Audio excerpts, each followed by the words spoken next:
Hi guys, welcome back to my channel और video. कैसे हैं आप सभी? उम्मीद करती हूँ अच्छे होंगे। तो अगर मैं आप लोगों से एक सवाल करूँ, अगर मैं आप लोगों से ये पूछूं कि आप लोगों ने कभी अपना मेंटल हेल्थ या अपना मेंटल स्टेटस चेक किया है कि आप कितना ज़्यादा हैप्पी हैं, कितना ज़्यादा पॉजिटिव हैं, कितना ज़्यादा ये जो हम नेगेटिविटी की बात कर लें, कितना ज़्यादा आप स्ट्रेस में रहते हैं, टेंशन में रहते हैं या डिप्रेशन में रहते हैं या नेगेटिव थॉट्स में रहते हैं। तो मैं जानना चाहूँगी आप लोगों का कि आप लोगों का जो एक होता है ना वे ऑफ थिंकिंग क्या है और एक मेंटल स्टेटस क्या है। तो आज जो मैं बात करने वाली हूँ जिस टॉपिक पे, काफ़ी सेंसिटिव टॉपिक होने वाला है, जिसमें कि एक राजस्थान से न्यूज़ आ रही है जहाँ मात्र 24 घंटे में 2 बच्चों ने सुसाइड कर लिया है। अब सुसाइड का रीज़न तो एक का तो हालांकि जहाँ से मुझे खबर मिली है, एक बच्चे ने तो काफ़ी ज़्यादा इमोशनल बातें लिखी है। मतलब उसका जो मेंटल स्टेटस है, तो जो उस बच्चा है, बच्चा मात्र, अगर मैं एज बताऊँ तो मात्र 16 साल का बच्चा है। 16 साल की कोई उम्र नहीं होती है कि उस एज में कोई सुसाइड करे। सीरियसली कोई एज नहीं होती। ज़िंदगी शुरू होने से पहले ही उस बच्चे ने अपनी ज़िंदगी ख़त्म कर ली। और जो लेटर मिला है, सुसाइड लेटर मिला है, कि उस जो लेटर में उस बच्चे ने लिखा था, बताया जा रहा है कि जितनी भी बातें बताई हैं उसने अपनी फैमिली के लिए लिखा है, अपने मम्मी के लिए लिखा है, अपने पापा के लिए लिखा है, अपने भाई के लिए लिखा है। इस तरह की बातें कि आप मेरे छोटे भाई को यहाँ कोटा मत भेजना पढ़ने, और उसका जो टैलेंट है ड्राइंग वगैरह, उसी को सोशल मीडिया के थ्रू उसको आगे बढ़ने देना। यहाँ की लाइफ वैसी नहीं है जैसा कि दिखती है। तो ये सारी चीज़ें बताती हैं कि बच्चे का वे ऑफ थिंकिंग, मतलब एक थिंकिंग का जो अगर हम बात कर लें कि वो कितना ज़्यादा मेच्योर बातें कर रहा है, और कहीं ना कहीं वो मेच्योर बातों को अगर हम साइड कर दें तो मेंटली बहुत ही ज़्यादा ब्रेकडाउन, उसका मेंटल स्टेटस जो होता है कि बहुत ज़्यादा ब्रेकडाउन हो गया है, जिसके लिए कि बच्चे ने 6 फ्लोर से कूद कर सुसाइड कमिट किया है। 16 साल की उम्र में 6ठी फ्लोर से कूद कर सुसाइड करना। तो अब इन चीज़ों का जिम्मेदार, मैं ज़्यादा किसी को टारगेट नहीं करूँगी, बस एक चीज़ बताना चाहूँगी। इस वीडियो का बनाने का मेरा मकसद है, मेरे दिल में तो बहुत ही ज़्यादा इस चीज़ को लेकर दुख हुआ है कि कोई बच्चा जो मात्र 16 साल का है, वो बच्चा अगर वो एजुकेशन में बाई चांस वो एजुकेशन में कुछ नहीं कर पाता तो लाइफ में कहीं ना कहीं कुछ वो बहुत बेटर कर सकता था। ज़रूरी नहीं है सबके लिए पढ़ाई बनी हो, और भी चीज़ें हैं। हो सकता है वो अपने देश को किसी और चीज़ के लिए रिप्रेजेंट करता, हो सकता है अपनी लाइफ में वो कुछ और बेटर करके अपना नाम उठाता और अच्छे पैसे कमाता। ये सारी चीज़ें वो कर सकता था, लेकिन बस एक डिसीज़न ने कि उसके आई थिंक मार्क्स, जो टेस्ट में बताया जा रहा है कि उसके टेस्ट में मार्क्स कम थे। मार्क्स कम होने की वजह से उसने 6 फ्लोर से सुसाइड कर लिया कूदकर। बताया जा रहा है कि राजस्थान के कोटा में ये कोई पहले इंसिडेंट नहीं है। अगर हम इसी साल की बात कर लें तो जनवरी से लेके अब तक अगस्त में कुल 24 बच्चों ने सुसाइड किया है। तो आप लोग समझिए कि ये नंबरिंग कितनी ज़्यादा है कि अभी 1 साल भी नहीं बीता है, जनवरी से लेके अगस्त तक का जो डाटा आया है बच्चों के सुसाइड से, सिर्फ और सिर्फ कोटा से, राजस्थान के कोटा से आया, वो 24 बच्चों ने सुसाइड किया है। अब इसमें किसका रोल मतलब इसमें किसको ब्लेम करें कि किसकी गलती की वजह से ये बच्चे सुसाइड कर रहे हैं। और सारे बच्चे स्कूल से निकले हुए बच्चे हैं, ढंग से मेज़र भी नहीं हुए। ढंग से मेज़र होने का मतलब है कि जो अभी हाल फिलहाल में जिस बच्चे ने सुसाइड कमिट किया है उसकी एज तो मात्र 16 साल है, और बाकी 16 साल 18 साल ऐसे बच्चों ने सुसाइड किया हुआ है जो कि ढंग से मेज़र भी नहीं हो पाए हैं, माइनर बच्चे।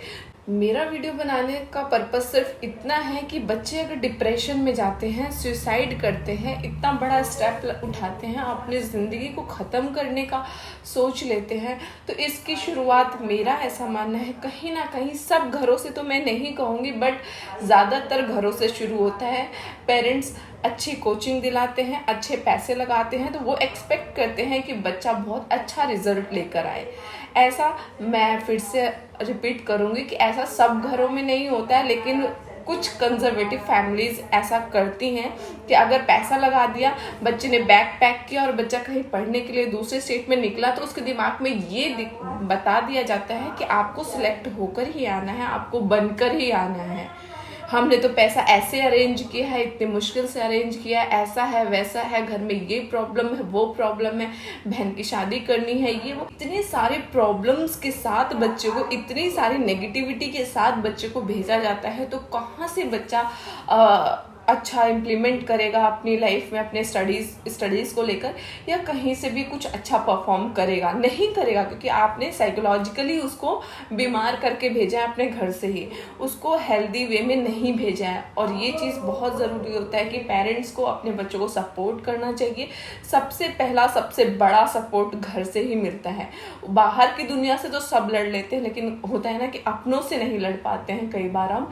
तो वही चीज़ होती है, बच्चों को सिर्फ इतना बोल के भेजिए, चाहे आपने कितना भी इन्वेस्ट किया हो, चाहे कुछ भी प्रॉब्लम फेस की है, सब करते हैं कोई बात नहीं, लेकिन बच्चों के ऊपर वो प्रॉब्लम जाहिर नहीं करिए कि हाँ आपको बन के ही आना है, बिना बने घर वापस नहीं आना है।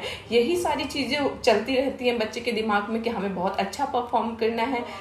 तो जितने भी अगर पेरेंट्स मेरी ये वीडियो देखें तो मैं उनसे यही गुजारिश करना चाहूँगी कि अपने बच्चों को सिर्फ ये बोलिए कि आपको अच्छे से पढ़ के आना है, अपने मेहनत में बेस्ट टू बेस्ट देना है, 100% देना है, उसके बाद उससे ज़्यादा हमें कुछ नहीं चाहिए। सिलेक्शन की डिमांड मत करिए, क्योंकि एक सिलेक्शन, ऑलवेज मैं अपने वीडियो में बोलती हूँ, आप एक सिलेक्शन आपका क्वालिफिकेशन जस्टिफाई नहीं करता। एक जॉब लगना, एक एग्ज़ाम निकल जाना, आपके जो होता है ना कि आपके पास जो नॉलेज है वो नॉलेज को आपको जस्टिफाई सिलेक्शन नहीं करता है। कितने लोग होते हैं जो सिलेक्ट नहीं होते, आईएएस नहीं बन पाते, बट आज वो आईएएस के टीचर हैं, आईएएस बना रहे हैं, तो क्या वो काबिल नहीं थे? तो एग्ज़ाम में सिलेक्ट होना एक अलग चीज़ है, और वो तभी होती है जब आप पॉजिटिव माइंड के साथ मेहनत करते हो, बिना किसी डर के। और लाइफ में एक होता है ना, अपनी लाइफ से इंजॉयमेंट कभी ख़त्म मत करो। जब आप अपने लाइफ को बाउंड कर देते हैं किसी चीज़, एक चीज़ पे लेकर, वहीं से फियर क्रिएट होता है। अगर मेरा ये नहीं हुआ तो क्या होगा, फिर नेगेटिविटी आती रहती है। और जब तक आपका माइंड पॉजिटिविटी से नरिश नहीं है, तब तक आप लाइफ में सक्सेस ही नहीं हो सकते, चाहे आप कितना भी हार्ड वर्क कर लें। ये एक बिटर ट्रुथ है, हर किसी को, हर फील्ड वाले लोगों को ही समझना चाहिए कि आपका माइंड कितना हेल्दी, आपके माइंड का हेल्दी होना कितना ज़्यादा ज़रूरी है।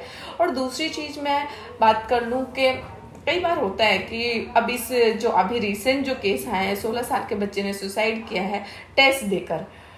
टेस्ट एक सबसे बड़ा फियर, अपने आप में एक फियर फैक्टर है टेस्ट देना। टेस्ट देने में हम अपने फ्रेंड से अपने आप को कंपेयर कर लेते हैं, कई बार हम अपने फ्रेंड से भी नहीं कंपेयर करते हैं। अगर पेरेंट्स को गलती से भी टेस्ट के बारे में बता दिया तो वो एक्सपेक्ट करते हैं कि सबसे हाईएस्ट नंबर होना चाहिए, हमारे बच्चे का हाईएस्ट नंबर होना चाहिए, वो ये एक्सपेक्ट करते हैं।